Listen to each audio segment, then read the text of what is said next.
Morning students. तो कल हमने दूसरा नियम क्या था वो भी पढ़ लिया, कैसे हम अशुद्धियों को दूर करेंगे उसके नियम हम पढ़ रहे हैं। रूपांतरण रचनांतरण संबंधी अशुद्धियाँ। तो रूपांतरण करने में या रचनांतरण करने में जो अशुद्धियाँ आती हैं उन अशुद्धियों को हम कैसे दूर करेंगे आज हम उसके बारे में पढ़ने वाले हैं। ठीक है, तो सबसे पहला है इसमें वाच्य संबंधी। इसमें भी 3 दिए गए हैं नियम। तो सबसे पहला हम पढ़ेंगे वाच्य परिवर्तन संबंधी नियम तथा तत्संबंधी अशुद्धियाँ। तो नियम क्या है पहले आप वो देख लीजिए। कर्तृवाच्य से अकर्तृवाच्य तथा अकर्तृवाच्य से कर्तृवाच्य दोनों में रूपांतरण संभव है, पर आधारभूत वाक्य कर्तृवाच्य के ही हैं। अतः कर्तृवाच्य के वाक्यों को अकर्तृवाच्य में परिवर्तित करने वाले प्रमुख निम्नलिखित नियमों को हमेशा ध्यान में रखना चाहिए। तो कर्तृवाच्य से जब हम अकर्तृवाच्य बनाते हैं या अकर्तृवाच्य से कर्तृवाच्य बनाते हैं तो उनके जो नियम हैं, जो अशुद्धियां हैं, उनको आप कैसे दूर करेंगे वो अब आप देखिए। और ये याद रखिएगा, जब भी कर्तृवाच्य के वाक्य को आप बनाते हैं तो अकर्तृवाच्य में परिवर्तित करने वाले जो नियम है वो नियम भी आपको इसी से मिलेंगे।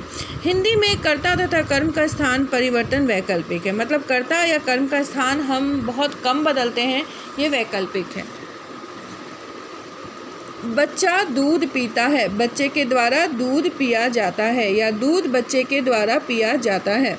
तो यहाँ पे आपने देखा किस तरह से आपने कर्ता और कर्म के स्थान में परिवर्तन किया है। वक्ता यानी बोलने वाला चाहे तो कर्ता को कर्म के स्थान पर तथा कर्म को कर्ता के स्थान पर ले जा कर के बोल सकता है और चाहे तो यथावत रूप में रख सकता है। ये 3 तरह के वाक्य और तीनों शुद्ध हैं। एक स्थान पे कर्म है, एक स्थान पे कर्म नहीं है, एक स्थान पे कर्म है और एक स्थान पे कर्म है, परंतु उस कर्म का स्थान जो है वो कर्ता के साथ में बदल दिया गया है। दूसरे स्थान पर आपको के द्वारा प्रयोग करके जो क्रिया है उसके द्वारा बदल दी जाती है जो उसका कर्म है। ठीक है, तो ये स्थान जो है परिवर्तन वो वक्ता चाहे तो कर सकता है, अगर चाहे तो नहीं भी कर सकता है। कर्ता के बाद सदैव के द्वारा या द्वारा अथवा से प्रसंग लग जाता है। प्राय बोलचाल की भाषा में विधानवाचक वाक्यों में द्वारा, के द्वारा तथा निषेधवाचक वाक्यों में से का प्रयोग होता है। जैसे अब आप इसके उदाहरण देखिए। के द्वारा या द्वारा का प्रयोग हमेशा हम कर्ता के बाद ही करते हैं। मजदूर पेड़ काट रहे हैं, मजदूरों के द्वारा पेड़ काटा जा रहा है। माँ नहीं चल रही, माँ से नहीं चला जा रहा है। तो हम क्या करते हैं, सदैव कर्ता के बाद ही के द्वारा या से प्रसर्ग को प्रयोग करते हैं। ठीक है,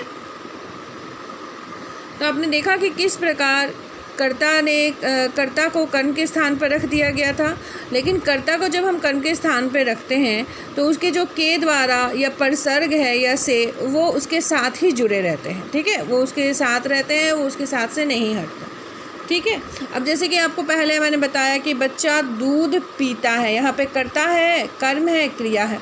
फिर बच्चे के द्वारा दूध पिया जाता है। तो बच्चे के द्वारा कर्ता, कर्म और क्रिया, या फिर दूध बच्चे के द्वारा पिया जाता है। तो यहाँ पे हमने क्या किया, कर्म को यहाँ कर दिया, ये जगह में कर्म आ गया और हमने कर्ता को क्या किया, इस स्थान बदल दिया। इसका स्थान भी बदल सकते हैं, हम इस प्रकार भी वाक्य को लिख सकते हैं।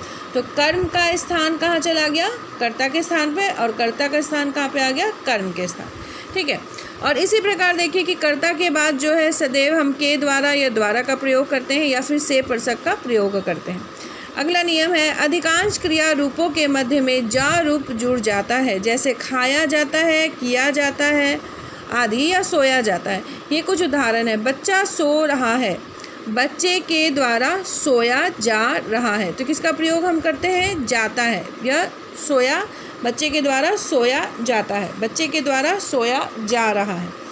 माँ खाना नहीं बना रही, माँ से खाना नहीं बनाया जा रहा है। तो हम क्या करते हैं, जा का प्रयोग या जाता का प्रयोग करते हैं।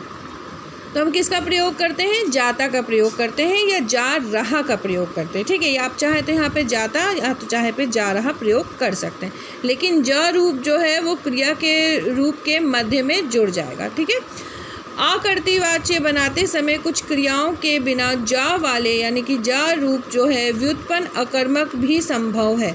तो यहाँ पे अकर्तृ वाच्य जब आप वाक्य बनाएंगे तो उसमें क्या होगा कि क्रियाओं के बिना जो ज वाले रूप है वो व्युत्पन्न अकर्मक भी संभव है। यहाँ पे व्युत्पन्न अकर्मक भी संभव हो सकता है। वो कैसे, अब उदाहरण देखिए। माँ खाना नहीं बना रही, माँ से खाना नहीं बनाया जा रहा, माँ से खाना नहीं बन रहा। तो हमने क्या किया, व्युत्पन्न अकर्मक क्रिया लेकर के ये वाक्य बना दिया।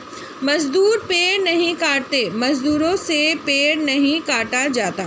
तो जाता का प्रयोग हमने किया, जा रहा है हमने प्रयोग किया, जाता का प्रयोग किया। तो हम क्या कर सकते हैं, हम कर्म के बाद क्रिया जो है उसे जाता या जा के रूप में प्रयोग करके लिख सकते हैं।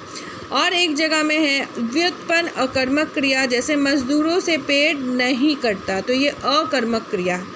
ठीक है, मजदूरों से पेड़ नहीं कटता है, ये क्रिया कौन सी है, अव्युत्पन्न अकर्मक क्रिया।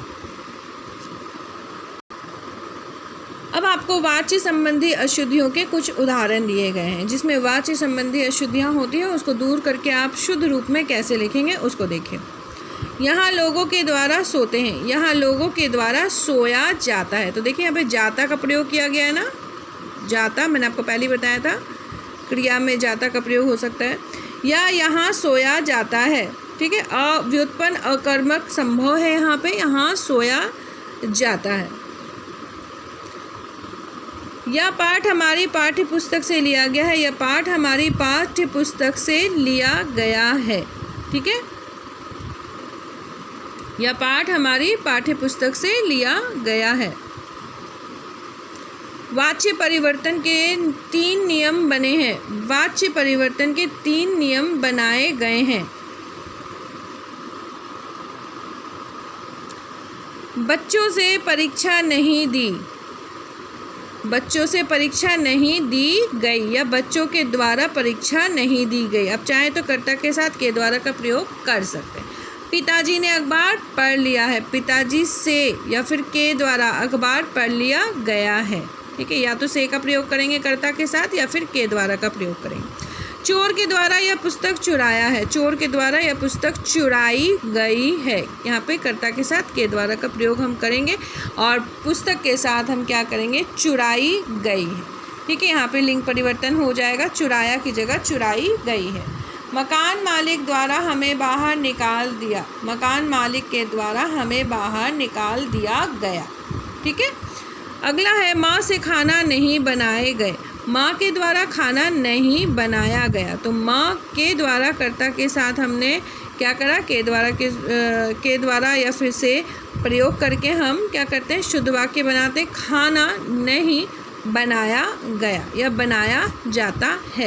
यहाँ पे जाता का भी प्रयोग किया जा सकता है। इसके बाद है प्रेरणार्थीकरण संबंधी नियम तथा तत्संबंधी अशुद्धियाँ। तो ये कैसी अशुद्धियाँ होती हैं, जब भी हम वाक्य बनाते हैं तो ऐसी अशुद्धियों पे ध्यान नहीं देते हैं। सरल वाक्यों को प्रेरणार्थक वाक्यों में जब हम परिवर्तित करते हैं तो परिवर्तित करने की जो प्रक्रिया है उसे प्रेरणार्थीकरण कहते हैं।